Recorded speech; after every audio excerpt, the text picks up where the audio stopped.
பொதுவா இந்த தௌஹீதுன்னு சொன்னாலே இலங்கை இந்தியால குறிப்பா தமிழ்நாட்டுல அறிஞர் பிஜேட பேரை எடுக்காம கடக்க முடியாது. அறிஞர் பிஜேக்கும் உங்களுக்கும் இல்லையான தொடர்பு எப்படி? அறிஞர் பிஜே அவர்கள் சம்பந்தமாக இருக்கக்கூடிய தொடர்பு என்னன்னு சொன்னால், அது 2001 ஜூலை 21 தான் அவர் அந்த மாநாட்டு திடல்ல மேடையில பாக்குறோம். பக்கத்துல போய் சலாம் கொடுக்கலாமான்னு சொல்லி யோசிச்சு கிட்டத்த நெருங்குறோம். ஆனா நெருங்க விடாம அப்துல் வதூத் ஜிஃப்ரி மௌலவி தான் மேடையில இருக்கிறார். இருந்து இந்த தக்லீத் உடைக்கிறதுக்காகத்தான் நாங்க பாடுபடுறோம்.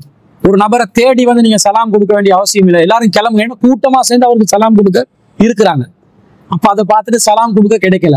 ஆனா அவர் மேல ஒரு தனி பிரியம் என்னன்னு சொன்னா, யாரு ஏற்றுக்கொண்டாலும் மறுத்தாலும் இந்த உலகமே ஒத்துக்கொள்ள வேண்டிய ஒரு பரம சத்தியம் என்னன்னு சொன்னா, அவர் ஒரு மிகச்சிறந்த அண்ட் எக்ஸ்ட்ரா ஆர்டினரி ஸ்காலர். அது எல்லாரும் ஒப்புக்கொண்டுதான் ஆகணும். அவரை ஏற்றுக்கொள்ள சகோதரர்களும் சரி, ஏற்றுக்கொள்ளாதவர்களாக இருந்தாலும் சரி, விமர்சனம் செய்யக்கூடியவங்களா இருந்தாலும் சரி, ஏற்றுக்கொண்டு இப்போது ஏற்றுக்கொள்ளாமல் இருக்கக்கூடிய சகோதரர்களா இருந்தாலும் சரி, எல்லாரும் ஒப்புக்கொள்ள வேண்டிய அடிப்படையான ஒரு உண்மை என்னன்னு சொன்னா, அவர் ஒரு எக்ஸ்ட்ரா ஆர்டினரி ஒரு அறிஞர் ஸ்காலர்.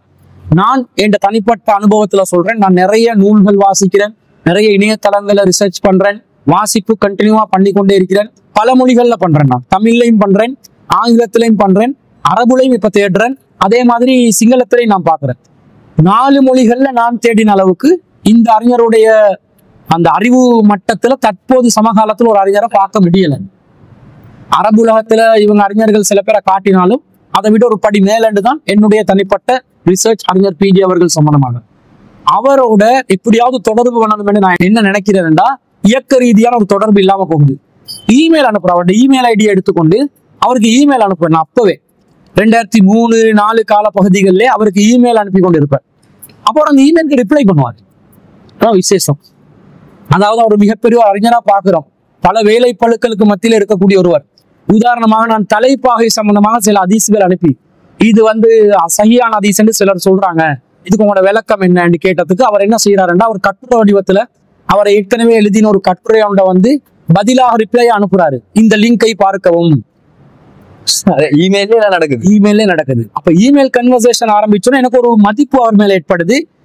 அந்த நேரத்துல தௌஹீதுல ஒரு சாதாரண படித்தரத்துல இருந்த நாங்க ஒரு அழைப்பாளராகவும் அறிமுகம் இல்ல மக்கள் மத்தியில ஒரு சாதாரண நிலையில தான் இருக்கிறோம். ஆனாலும் அறிஞர் பிஜே அவர்கள் அந்த கல்விக்கு தேடலுக்கு மதிப்பு கொடுத்தாரு என்ற ஒரு பிரியம் ஏற்படுது. அவரோட தொடர்பாக வேண்டும்.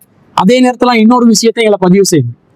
ஜமாத்துல் அன்சார் சுன்னத்துல் முஹம்மதியால சகோதரர் இஸ்மாயில் சலஃபி அவர் அந்த காலத்துல அந்த 2003, 4, 5 கால பகுதிகள் எல்லாம் ஒரு மிகச்சிறந்த ஒரு பேச்சாளர். அவருடைய அந்த குரலும் ஒரு அழகான குரல், அவருடைய சொற்பொழிவு குறிப்புகள் அந்த வரிசையும் ரொம்ப அழகானதா இருக்கும்.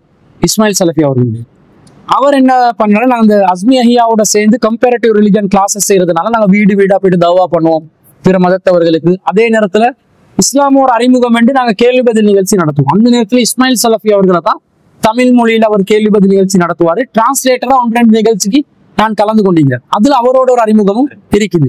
2002ஆம் ஆண்டு கடைசி கால பகுதியில அல்லது 2003ஆம் ஆண்டு ஆரம்பத்துல மஸ்ஜிதுர் ரஹ்மான் திறப்பு விழா நடக்குது மககுடல.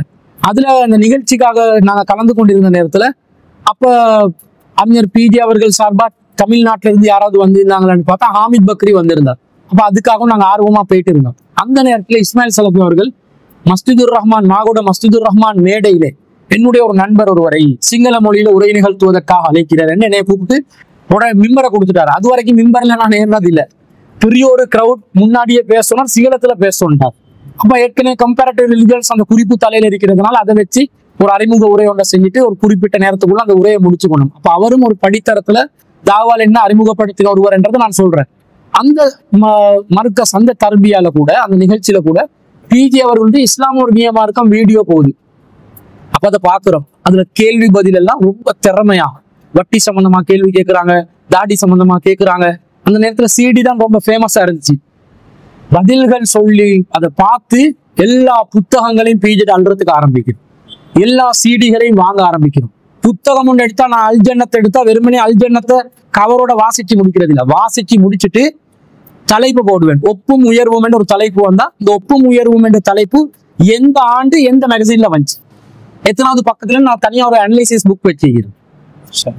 அதே மாதிரி ஹதீஸ்களின் பெயரால் என்ற ஒரு தலைப்பு கட்டுரை வந்தா நபிகளாரின் முன்னறிப்புகள் என்ற ஒற்றுமை இதெல்லாம் வரும். அதை தனித்தனியா கிட்டத்தட்ட 20-30 ஆண்டுகள்ட்ட ஜன்னத்தை, நஜாத்த, முபீன ஏகத்துவம் மஞ்சி பிறகு எல்லாத்தையும் தனித்தனியா அனலைஸ் பண்ணி ஸ்டடி பண்ண ஆரம்பிச்சதுல அவரோட இருக்கிற அந்த நெருக்கம் அறிவின் அந்த தகுதி அவருக்கு எவ்வளவு இருக்குதுன்றதை விளங்கி ரொம்ப மிகப்பெரிய ஒரு நெருக்கத்தை ஏற்படுத்தி 2010 அவரை நேரடியா இந்தியாவில போயிட்டு சந்திக்கிற அந்த சந்தர்ப்பம் கிடைச்சு. அறிஞர் பிஜே என்றாலே அவருடைய ஆய்வு தான், அவருடைய ஆய்வும் வாதமும் தான். என்ன இதுன்னு சொன்னாலும் உடனே உடைச்சிடுவாரு. அறிஞர் பிஜே பத்தி தெரிந்து கொள்றதுக்கு இன்னும் அதிகமான சந்தர்ப்பங்கள் கிடைக்கும்.